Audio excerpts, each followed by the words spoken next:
तो इसमें क्या प्रॉब्लम है कि बैटरी का तार लगाता है ये शॉर्ट कर रहा है, जिसके कारण इसमें मिला है हमें मॉसफेट फूके हुए हैं। ये आप देख सकते हो, इसमें मॉसफेट बिल्कुल जले हुए हैं, सारे मॉसफेट जल रहे हैं। तो इसमें क्या है कि मॉसफेट तो कोई बदल देता है, लेकिन हमें जो हमारी वीडियो का ध्येय है वो ये है कि मॉसफेट बदलने से पहले क्या चेक करना जरूरी है, जो आपको मॉसफेट दोबारा ना फूके।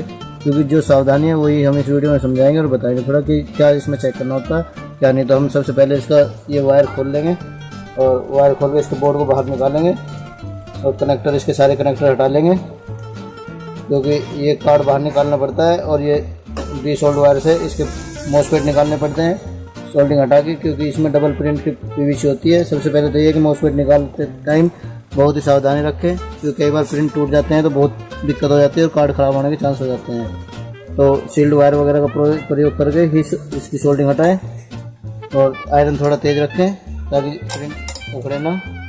ये हम इसके वायर हटा लेंगे।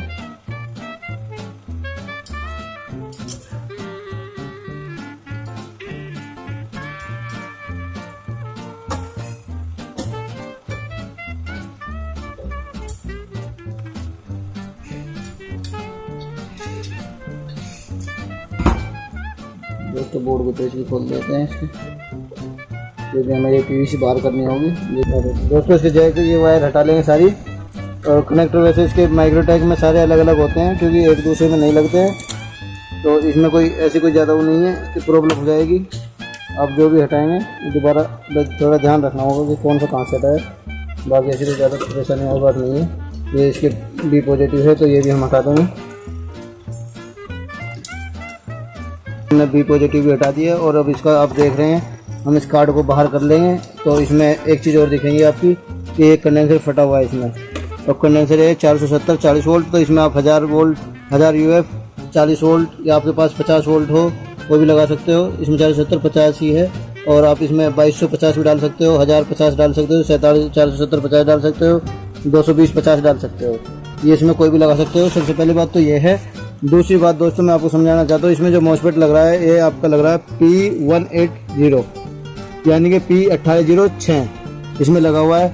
तो यदि आपके पास ये नहीं है, क्योंकि कंपनी का मॉसफेट जल्दी से नहीं मिल पाता मार्केट में, तो इसमें या तो P55 बदलो। अगर आपका एक चैनल फूक रहा है तो दोनों चैनल बदलो, P55 डालना है होते दोनों तरफ, और P55 अगर डाले हो तो 4 मॉसफेट डालने होंगे। और अगर आपके पास P55 नहीं है या इसमें नहीं है तो P80 लगा सकते हो। इसमें P80 का क्या होता है कि वो एम्पेयर ज़्यादा होते हैं, इसके P80 ज़्यादा एम्पेयर का मॉसफेट होता है। तो वो इसमें 4 लग रहे हैं तो वहाँ इसमें आप दो यूज कर सकते हो, 2 इधर 2 उधर, लेकिन बदलने होंगे दोनों पैनल।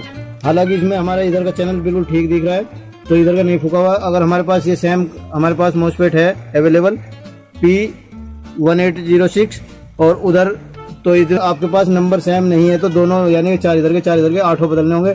कंडेंसर फटा हुआ है तो कंडेंसर चेंज करना होगा। और ये हम अभी इसको शील्ड वायर से इसको हटाएंगे, क्योंकि वैसे इसके प्रिंट जो डबल होते हैं तो प्रिंट टूटने का डर होता है। हमने जैसे हमने वीडियो रोक ली थी क्योंकि लंबी होने की वजह से, ये अपना कंडेंसर इसका फटा हुआ था, ये कंडेंसर चेंज करा 4750 इसमें लगा हुआ था, हमने लगा दिया 2250 वोल्ट। और हमने ये जो मॉसफेट है ये सारे इसमें हीटसिंक में कस के सोल्डिंग हमने केवल एक ही करी है, क्योंकि सबसे पहले हमें इसकी पल्स चेक करनी होती है दोनों पैनलों की। अगर दोनों पैनल की पल्स सेम है तो मॉसफेटों की सोल्डिंग करके आप इसके ये ट्रांसफार्मर के वायर लगा सकते हो। और जब तक पल्स सेम नहीं होती तो वो ट्रांसफार्मर के वायर नहीं जोड़ना, नहीं तो मॉसफेट आपके तुरंत लगते ही फूक जाएगा। क्योंकि यही सावधानी सबसे ज़्यादा है हर इन्वर्टर में, ये माइक्रोटेक में नहीं कोई भी इन्वर्टर है उसकी पल्स चेक करें सबसे पहले, क्योंकि जो इस पर पल्स बनती है इधर से आईसी से आती हैं और फिर रेजिस्टेंस से होकर पल्स गुजरती हैं तो मॉसफेट पे पहुँचती है।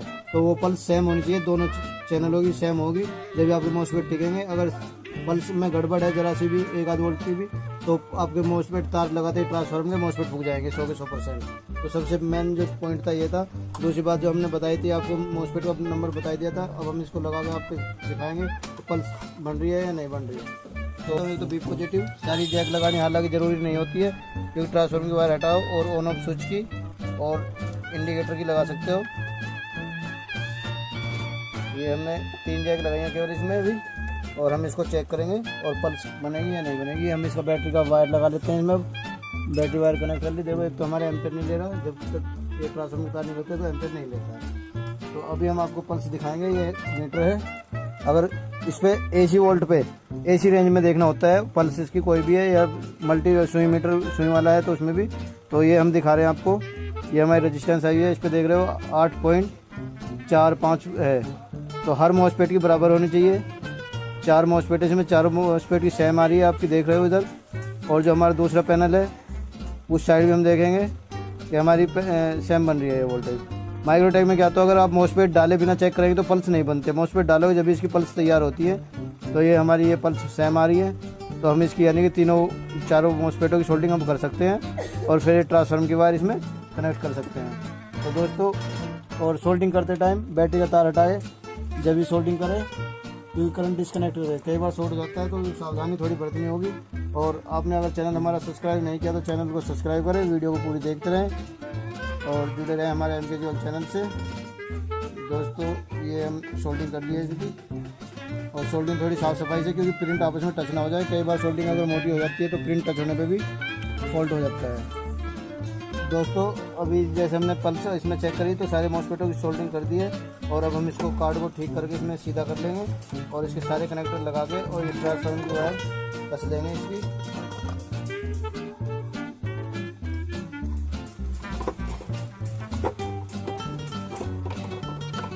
तो दोस्तों, जैसे कि मैंने दिखाया था, ये जैक हमने हटा रखी थी, तो इसकी सारी जैक अब लगा लेंगे हम।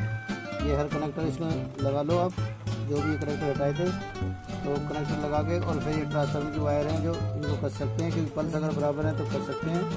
और अगर पल्स नहीं होती तो पल्स अगर गड़बड़ होती है तो ये ट्रांजिस्टर होते हैं इसमें, तो फिर ये 2-4 ट्रांजिस्टर का पेड़ ही होता है, और नहीं तो फिर लास्ट में IC भी ख़राब निकलती है। कई बार कुछ % IC भी ख़राब हो जाती है, और नहीं तो ट्रांजिस्टर वगैरह ख़राब, या कई बार यहाँ जीनर होता है, जीनर डायोड जो एक शॉर्ट हो जाता है, तो कई बार पल्स जब भी दब जाती हैं अगर जीनर डायोड शॉर्ट हो जाता है। तो ये जब तक पल्स नहीं बने तो ये मॉसफेट लगाने का कोई फ़ायदा नहीं होता, और मॉसफेट जब तक चला के नहीं देखना चाहिए, क्योंकि बैटरी करंट नहीं देना चाहिए जब तक पल्स हो गए, और ट्रांसफार्मर के ये तार नहीं जोड़ने चाहिए जब तक कि पल्स पूरा करना है।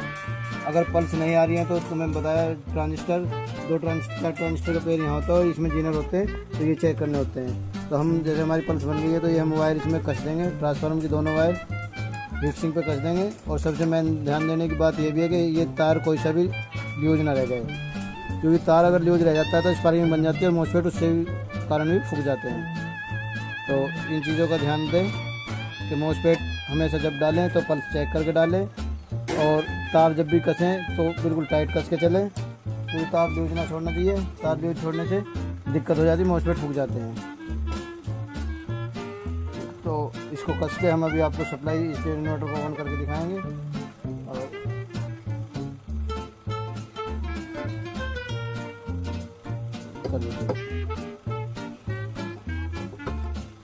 दोस्तों, हमने ये तार बिल्कुल टाइट कर दिए हैं। अब हम इसमें बैटरी को वायर जोड़ेंगे और इसको ऑन करके, तो देख सकते हो आप हमारे सामने एम्पियर मीटर ने एम्पियर नहीं लिया, अगर शॉर्ट होता है तो एम्पियर लेता है।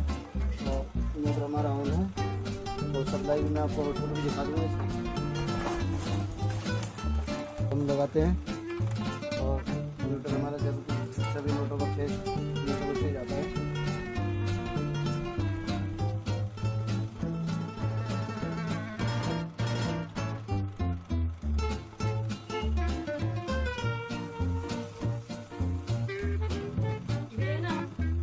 तो दोस्तों, जैसे मैंने इसमें आउटपुट पर आपको लगाया, ये आप देख रहे हो हमारे वोल्ट मीटर में सप्लाई आ चुकी है। लोड डाल के दे रहे हैं, ये हमारा बल्ब जल रहा है इन्वर्टर से। तो ये आपका इन्वर्टर बंद है, तो ये काम कर रहा है हमारा इन्वर्टर।